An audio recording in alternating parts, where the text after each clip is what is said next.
Ladies and gentlemen, pay attention. This is your boy, the coach from the WWE. I would like to welcome you to the very first wrestling podcast in the world to take you on a weekly deep dive into classic matches along with legends of the squared circle. Enjoy the discussion. Enjoy the back and forth. There's so much to get into. Ladies and gentlemen, this is the Payoff. What I'd like to have right now is for all you fat, out of shape Pittsburgh sweat hogs to keep the noise down while I take my robe off and show all the ladies what a real man is supposed to look like. Ow! Jeff, it's another edition of the Payoff. How the hell are you doing? I actually have that on the back of my business card, but some people take it the wrong way, but that's okay. You know what? It's all about the heel. So it's all right. I'm doing good, my friend. How about you? We're talking about Rick Rude. I'm doing great right now. This guy Guy is the most underrated.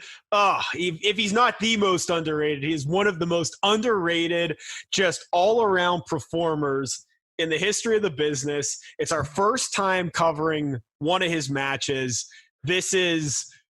I haven't seen this match since I was a kid, so I'm pumped to see it, man. If he can carry the Warrior to a good match, then he deserves my ranking as the most underrated performer of all time in the wrestling business.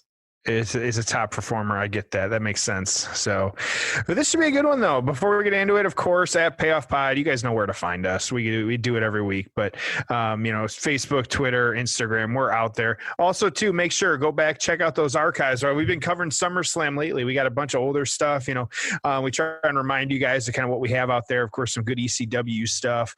Some early WWE, all that, and so definitely make sure to go back and check that stuff out. So, Tom. I will let you start on this one. Why is this a match that you wanted to cover? First of all, it's because it's Rick Rude. So the fact that he was in a world title match, main eventing, the second biggest show of the year, that was big for me. So I was excited to cover that. Cover Rick Rude. Fits in with our Summerslam season theme right now. I just also fascinated by this year-long run of the Ultimate Warrior. So, someone other than Hogan is the world champ. And, it's doesn't happen often in this era. Savage got his shot and ends up as a heel and gave it back to Hogan. Warrior gets his shot. Doesn't last a year. I don't know. I'll tell you, Jeff, I was watching the promo the Warrior did before this match, and it's just the character, the colors, the presentation. It was just so much different than anything. And that's what I love about it. It's like you turn on wrestling now and it's two guys with greasy black hair and, doing the same moves and wrestling the same style. And so it's funny because, everyone's got an opinion about Warrior. A lot of people have bagged on him, which, I think it's just bad juju, bad karma to be, talking poorly of those that are no longer with us. But, the Warrior was different. The character lives on. We still remember him. So it's just interesting that, the guy couldn't work and this and that. And yeah, when you don't want to endanger people, but he wasn't the greatest wrestler, but the character and the persona and the colors and the presentation live on, and it was just so good. So this is going to be fun to cover. These guys you'll get into it, but the better part of a 1.5 year long feud. There's a lot of meat on this bone. So yeah. Why'd you want to cover it?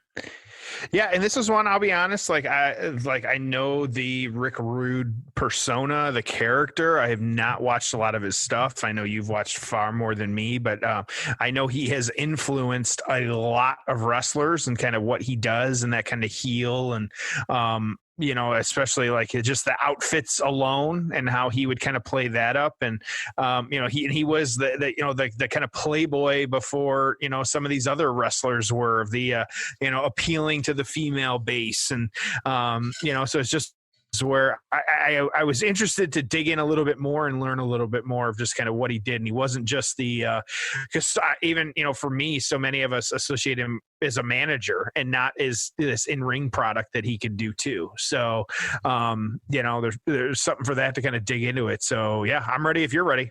All right, let's get into the build. Oh, it's time for the build.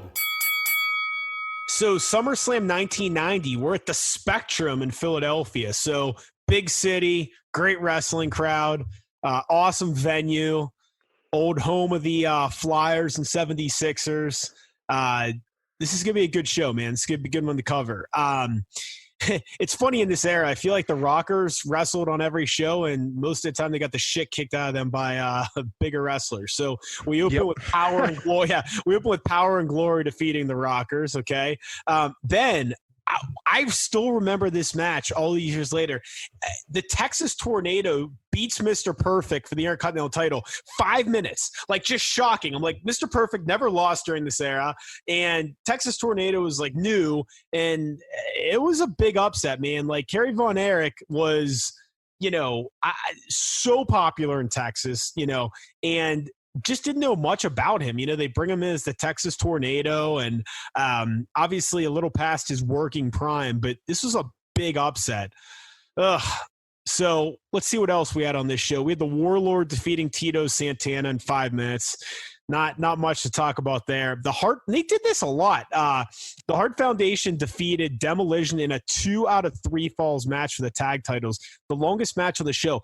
I don't know what it was, but they did a lot of these best of 3. They had the one where the Rockers actually beat the Hart Foundation for the tag titles, but then the rope break and they put the titles back on the Hart Foundation. I want to say that's SummerSlam. Right, yeah. What was another? There was another one we just covered that had a Hart Foundation 2 out of 3 falls match. Yeah, it was interesting. But yeah, so they defeated Demolition. Jake Roberts defeated Bad News Brown. We had a Boss Man was a special guest referee. Again, 4-minute match. This was that era where, man, 6 minutes, 5 minutes, 5 minutes, 4 minutes. The next match was 3 minutes. Jim Duggan and Nikolai Volkov defeating the Orient Express. Then a 2-minute match, Randy Savage defeating Dusty Rhodes. Man, that Randy Savage, Dusty Rhodes thing just did not do it for me, man. It was not good. And this was a quick match, too. The WrestleMania match wasn't good. This wasn't good. It just didn't work, man. Not good at all. I mean, you would have liked to have saw Randy Savage doing something a little more meaningful. And then it's like, if you're going to bring in Dusty Rhodes, but what do? We put him in a goofy outfit, put him with Sapphire. It just didn't work. Second to last match, Hulk Hogan defeating Earthquake. This was the big one where Hogan was squashed by Earthquake. He, hit his finisher a couple times, choked him out. They had the get well cards that go to Hogan. And we had some guys involved in this tugboat, Dino Bravo. Hulk Hogan obviously getting the win, still positioned as a major star. He's back. It's Hulk Hogan, right? But it's odd not to see Hulk Hogan in the main event. But then the main event, the Ultimate Warrior, Rick Rude, in a cage match. So interesting show. I don't think anyone's going to say this was the best SummerSlam of all time, but I'm pumped to cover the main event, dude. What do you have for us? Absolutely. So how do we get here? Like you said, this was a very, very long build. The two of them had actually been feuding. It was since the Royal Rumble in 1989. So we're sitting at SummerSlam 1990. That Royal Rumble was January of 89. So really over a year where these two guys had been going at it against each other. Now, how it kind of, got here, what we had was, it was actually at that Royal Rumble. We had there's no other way, they called it the pose down, and that the winner would be decided by fan reaction. And so what was included in the pose down, of course, and this speaks to like both of their physiques and how big they were. So the 4 categories on this one were the two men were judged. You had the double biceps, the best abs, the most muscular, and my favorite category, the medley of poses. And so I remember this well, man. It was brutal.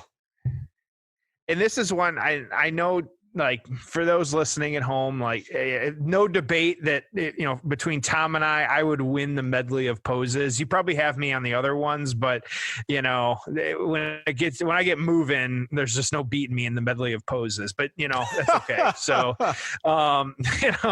so that's we should look up, see if there's some merch for the pose down, because that would be funny to have. So, but because the Warrior at the time won the pose down, he actually won every single category. Rude then attacked the Warrior with a metal workout bar. So, after this, though, you had the two kind of feuding over the Intercontinental Championship.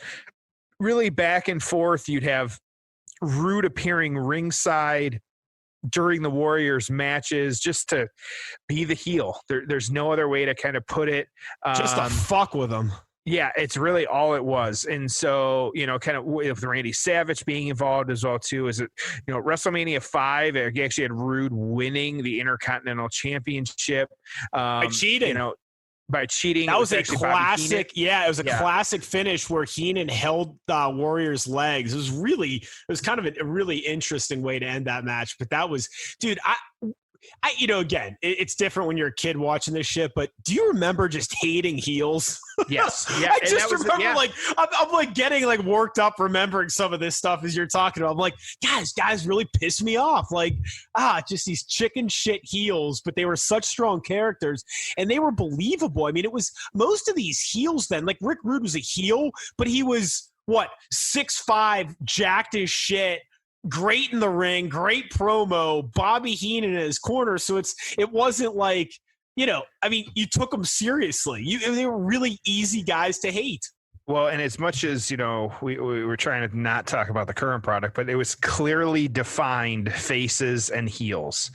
And for whatever reason, they, did not build, like, you could build a heel star.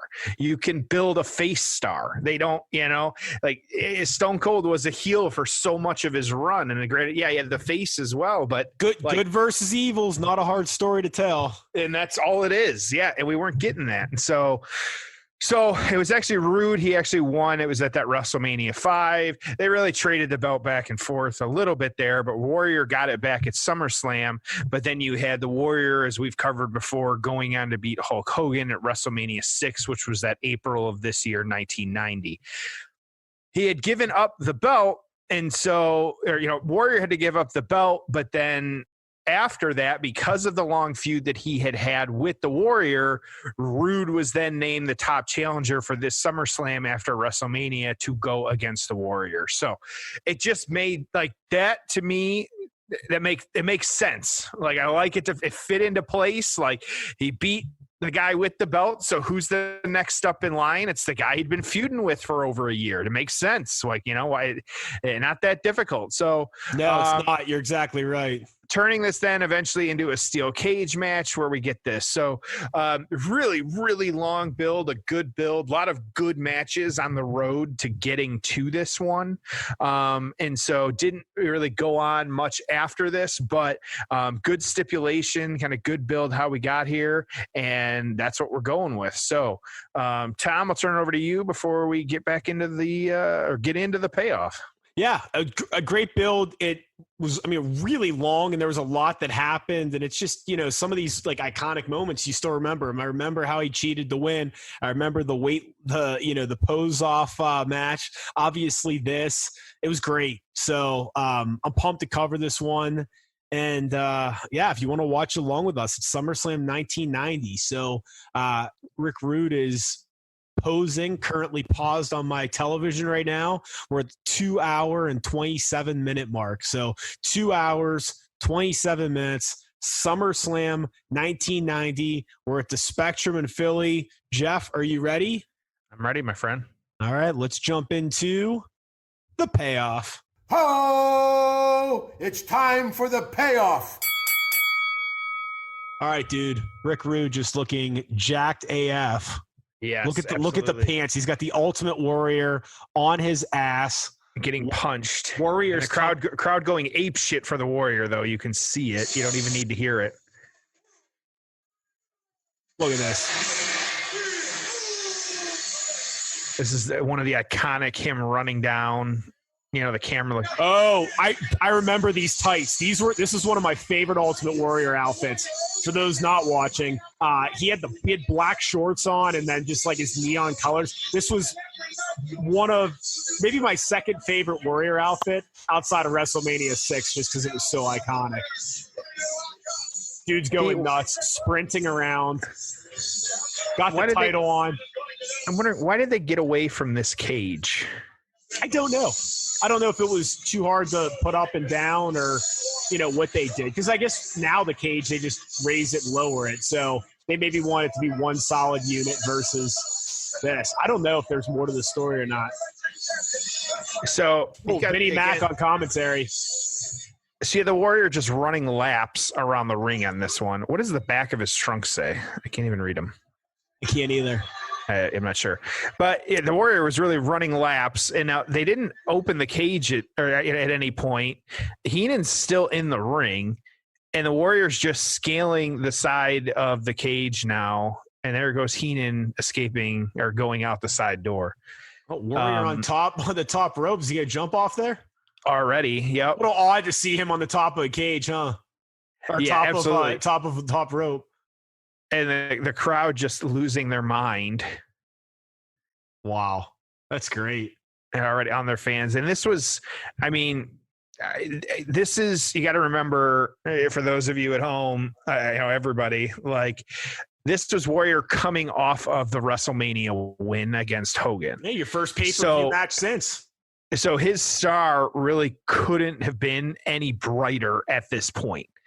And so, like, that was it. He was anointed as the next, he had the belt. And so, and kind of doing this. And so already, like, dominating over Rude at this point. I love how much the cage gives as well, too, when they kind of throw each other into it. Just kind of interesting to see how that plays out. Yeah. And Rude just, doing a great job of selling, though, too. And Warrior just dominating him. So what is, like I said in the opening here, Tom, I have not watched a lot of Rick Rude matches. It wasn't someone that I kind of followed growing up. And so, and you talked about it a little bit. What is your appeal of Rick Rude? Well, first and foremost, dude, his promos, honestly, you gotta go back, and not just you, Jeff, everyone listening, go back and watch some Rick Rude promos. You'll be blown away. You're like, this is just great shit. Just great heel promos. So I love it. But yeah, that first and foremost, the big appeal is he just had these incredibly just awesome heel promos.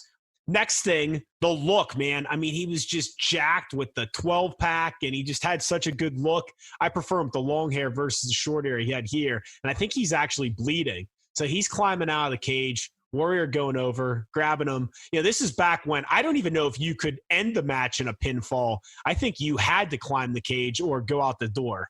I think, yeah, and that's when the rules are fluid, if you will. So who really knows kind of what we got going on here? Yeah. Rick Rude's busted open. Yeah. But dude, just look at the physique, man. There's just, I don't know. I just thought the look, the promos, again, a really good wrestler as well. Well, and you've seen, wrestlers over the years, I say, I don't know if Rick Rude was the first one to like kind of do the airbrush tights, kind of not just airbrushing tights, but really mocking your opponent as well, too. And so I think so. And so that's one, too, where like now, he really set a bar with that, like really an incredible bar of, now really copying the gimmick. There's no other way. Like that, literally what they had to do was copy it. So, but that's just one of those where I feel like, man, that side of the cage really has some give to it when they throw each other into it. It's the left side on the camera. But, yeah, of like setting the bar. And it's, I say even myself, like going back and watching some of these matches, like seeing where like how wrestlers develop their gimmicks of like, what some of these people had, I say back then in the 90s. And so much of it just can't be replicated, because has there been anyone that's kind of been like the Warrior Like, no, like nobody's been Hulk Hogan. And, part of it goes back to that making stars and things like that. But it's just, you don't see these type of characters anymore. It's weird.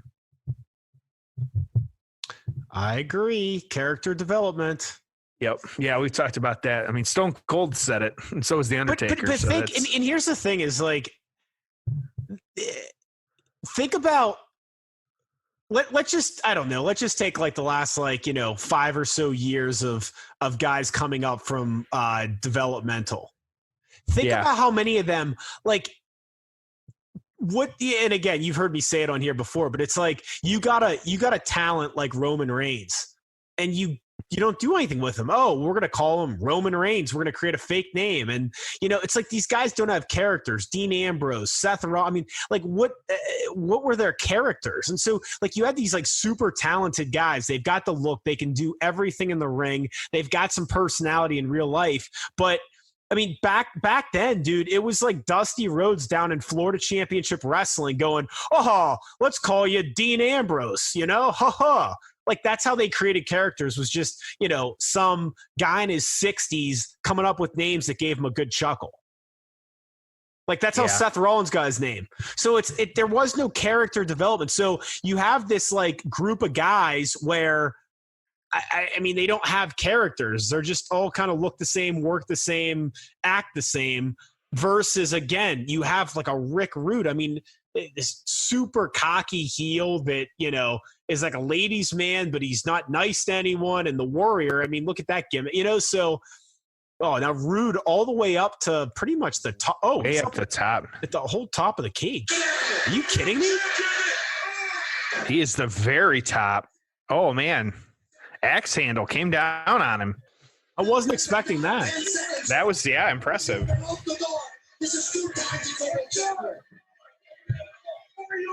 Wow.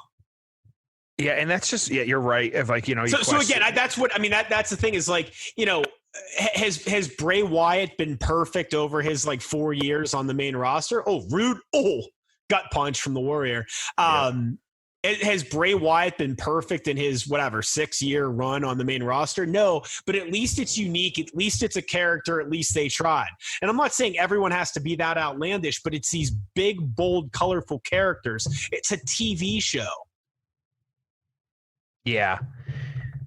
And that's just, and when we see though, oh boy, and Heenan slamming the door on the Warrior. Wow. Oh, what you can't cover him. Man. Yep. Answering our question. There you go. Yeah, well, there you go. Wow. And that's just one, yeah. Well, and when we see flashes of those characters nowadays, it goes over really well. Like the Fiend went over extremely well until they gave him the belt and shit all over it. And there's just so many of those over the years, you could point to where, either,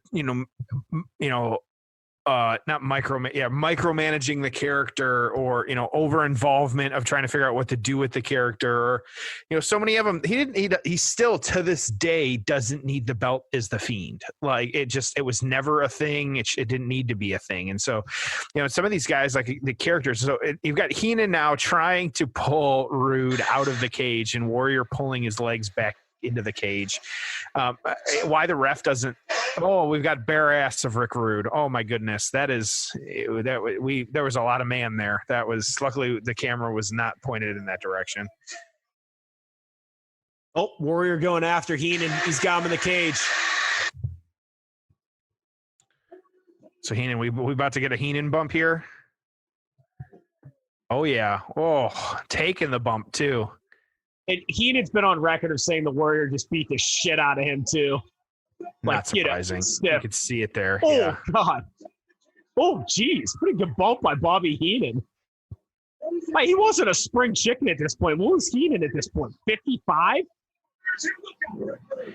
God, yeah. So that's a great question. I'll have to look it up. But yeah. Here, I'll look it up right now. Doing that. So, and you've had Rude's been bleeding this entire match. He's still kind of giving it a go. If there wherever the blade job was, we definitely missed it. He did a good job of covering it. You've got so Heenan was only 47 at this point. Oh, 46. But still, not no spring chicken. You got the Warrior using the power of the ropes now. Like, here we go, just no selling, taking the shots, and Rude trying. Just taking clotheslines. Three clotheslines. There you go. Yep. It's a pretty good match. Like I've said it before. Sometimes it just takes a little while to get cooking, and this one took a little while to get cooking. But now that it is, it's good stuff. Yeah. There we go. Going for the power slam. Oh.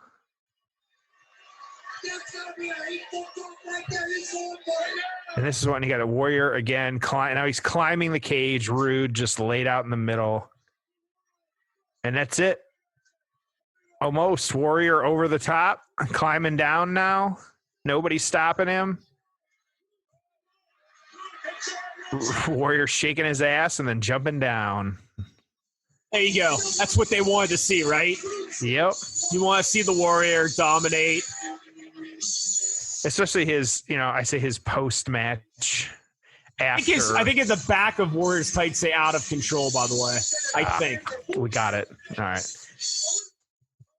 And so it was the classic pose that we've seen, Warrior sitting on the top corner of the cage, holding the belt, spinning the belt now. Very Seth Rollins-esque. Or Warrior-esque, excuse me, stealing that. And celebrating. So there you go. Yeah, good stuff. So, all right. And now gyrating. Oh, boy. Okay. All right. Ready to get into fans are happy. Tom's happy. All right. Let's get into the aftermath. Ho! It's time for the aftermath. All right. Initial thoughts. Better than expected. Absolutely better than expected. This is a pretty good match. It wasn't long. It didn't need to be. These matches don't all need to be long, man. No. So he's your guy right now. Like, this is your guy. This is your world champ. He beats Hogan. He's on top here. The fans look happy. You still got Hulk Hogan earlier on the show. I'm okay with it.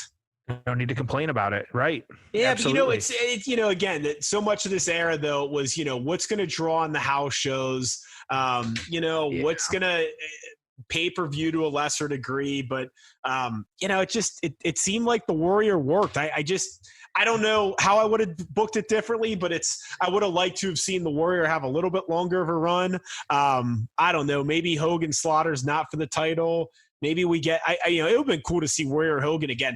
And I know I've said this on here before, but it's just interesting that in previous eras, like especially this era, call it like the first, 8 or 10 WrestleManias, they just didn't do the rematches.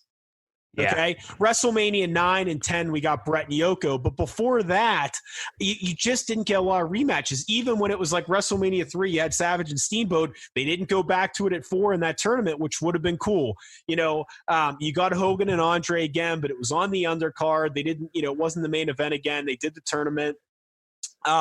Hogan Warrior, you never really got the rematch, and I guess WCW you did, but that might be an infamous match when we cover. But yeah, it's just you didn't get some of these, and you just wonder. Again, I know that like Survivor Series, the attraction was the Survivor Series matches, but you just have to wonder, what if we would have gotten Hogan Warrior 2 at SummerSlam or at Survivor Series, and you never really got a lot of these rematches, which is interesting. Yeah, absolutely. And so it just how it played out, and Warrior, we'll talk about it in a second here, has had a nice run with the belt. Like sometimes that's just kind of all you need type thing. And so that was good stuff. So yeah, what kind of happened? Where did we go after this? The following pay-per-view, you had the Survivor Series, Warrior getting involved. In that one, you had the Ultimate Warrior, LOD, and Kerry Von Erich. They beat the perfect team, and Mr. Perfect Demolition.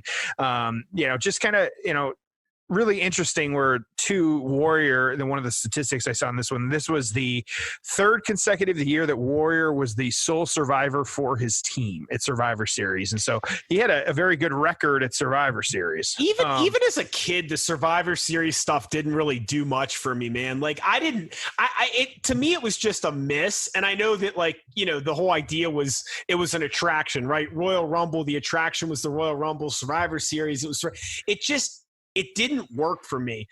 It was stupid.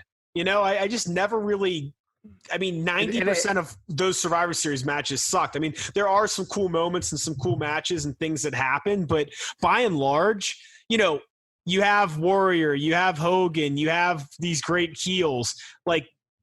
Just didn't really do it for me. Yeah, and there's so much of that where, you know, it still isn't clicking right necessarily. Like we've you know, kind of dreamed up our you know, how we think it could be changed up, but I do at least like that they, you know, now they're doing more of like the brands against each other, so you actually get some pretty like cool matches. I prefer what they're doing now than just these 5 guys versus these 5 guys. It just doesn't work unless to your point you're going to do something like the Legends and hey man, like, can you imagine if you got like The Undertaker and Goldberg and Triple H and, you know, 2 other guys that can still work that are a little bit older against a heel younger team? How good would that be? Well, and they were onto something, even though didn't work well at the time, like the Hogan Flair team at the Crown Jewel Saudi Arabia show, whatever it was. Like, you can reignite some of those old feuds, and I don't need to see those 2 guys in the ring anymore. But you know that you know the heat that always used to be there, and they can say, you know, they'll do the one more time, like, you know, of like, we're going to do this, but we're going to pick teams, then have great teams. But yeah, so yep. So Warrior went on, you know, he actually ended up losing the belt. It was actually Royal Rumble that following year, 1991, to Sergeant Slaughter. And so that was just kind of an interesting one. This is when Slaughter was just a gigantic heel and playing because he had betrayed America at this point. So it's kind of a fun one that we could, you know, potentially go back and kind of watch as well. And so I had that now. So what happened with Rick Rude? Kind of interesting how this played out, and just, you know, his character and who he was and things like that. And so, but you had Rick Rude was actually stayed with Bobby Heenan, but he kind of started feuding with Big Boss Man a little bit. He actually was supposed to be part of, like, you know, the Survivor Series team, but of course our favorite general manager, or president of WWF, I don't want to put him down, Jack Tunney, part of, you know, suspending Rude because of some things he had said. It was actually about Boss Man's mother. We know how well this goes over in WWE storylines, and so can't talk about your mother, things like that. And so the storyline rationale for Rude being, quote, you know, suspended was because of what he had said in the feud with Big Boss Man. The reality was him and Vince were not getting along, and so and it all spawned actually from this SummerSlam match, because Rude thought that he was not getting the payoff that he should have been because of that match and what he was doing. And so there were also times too where you're kind of, you know, doing my reading, kind of seeing what was happening, that, and we see this nowadays, unfortunately, where Rude was being advertised for house shows, but he was injured, so there was absolutely no way that he was going to be at house shows. So he wanted to be compensated because they were using his name in the advertising. It's a, you know, worst kept secret type thing of, like, some of this still happens with them advertising people that, like, aren't going to be at the shows, or really, I mean, just not, you know, the poor job they do of, like, writing of, they'll announce something on Friday and then by Monday it doesn't show up, you know. And so you know, so that has never changed since the 90s, but you know, so him wanting a little bit more money, but he really just sat at home, didn't come back until, you know, his contract ended. And so now this was he jumped to WCW, but this was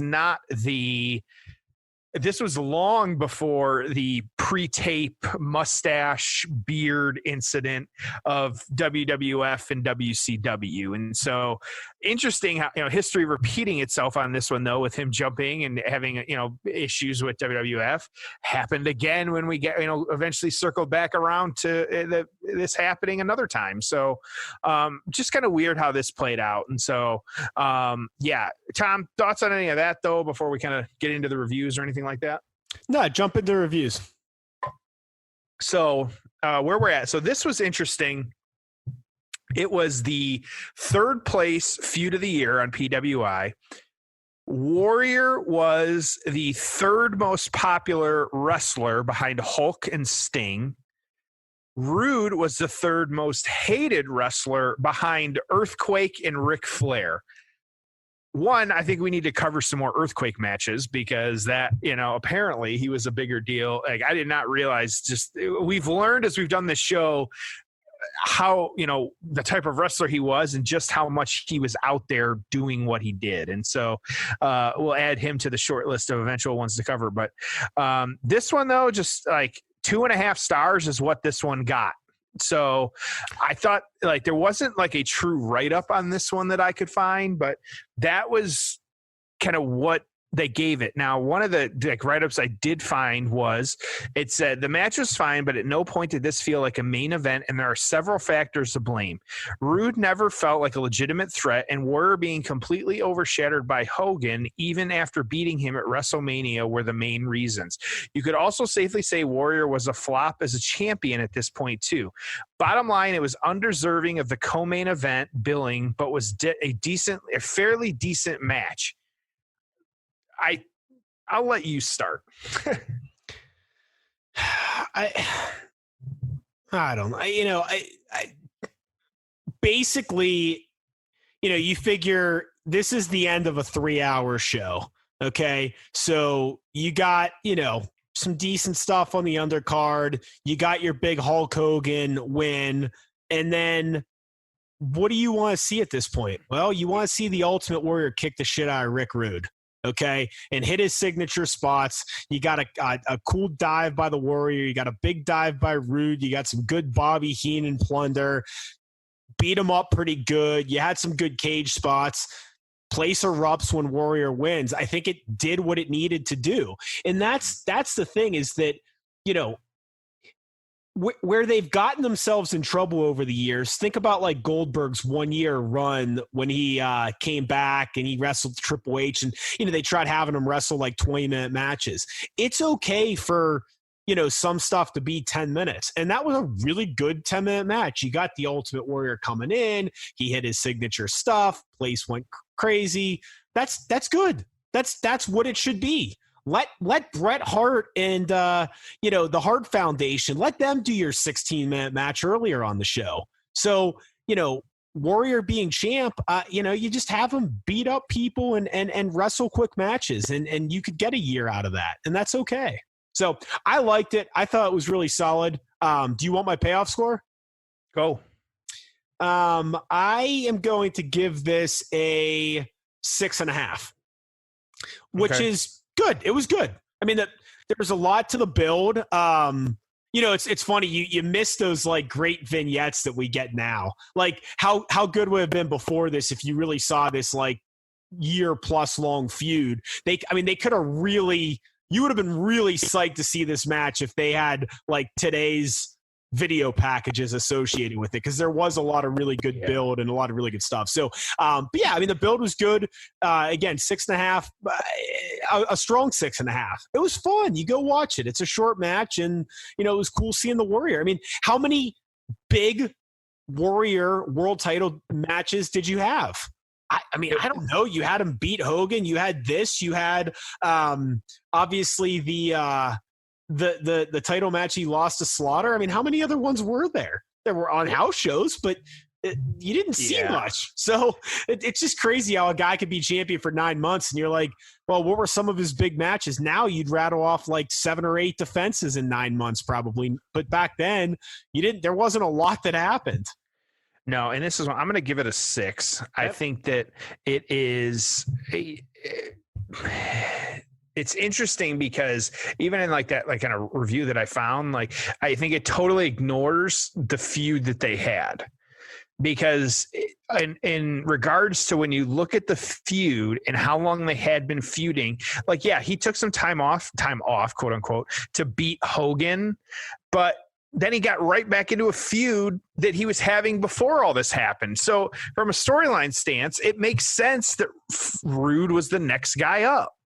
And so, like, I appreciate that. Was there a ton of action in the ring? No, there really wasn't. And was there anything that really came of this after the fact? No, like that was it. But at the same time, like, you know, the automatic rematch clause wasn't a thing. And like, we didn't get a whole bunch more matches between the two of them, which we didn't need it. Like if this was the kind of the final burn to their feud, I think it's being that stopping point. It was good. And so and I don't see any reason why, while the match itself, it's not going to blow anybody away, but it was something that was different at the time because you weren't getting a lot of steel cage matches. And it was between, really, like you said, it was the Warriors' first big defense after he beat the biggest guy in the industry. So, there's something to be said for all of that, which I think kind of adds to just the aura of this match. So, yeah. Okay. Good stuff. All right. Final thoughts, my friend? No, enjoyed it. It's fun. Go watch it. Yeah, that's all we can say. And of course, at Payoff Pod, you guys know where to find us: Twitter, Instagram, Facebook, all that good stuff. So, Tom, you got any a good finisher here to send us home?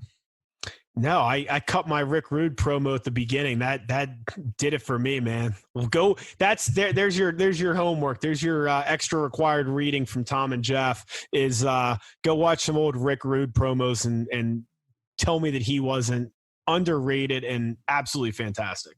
That's the way to do it. There you go. All right, Sweat Hogs. As always, thank you for joining us on The Payoff.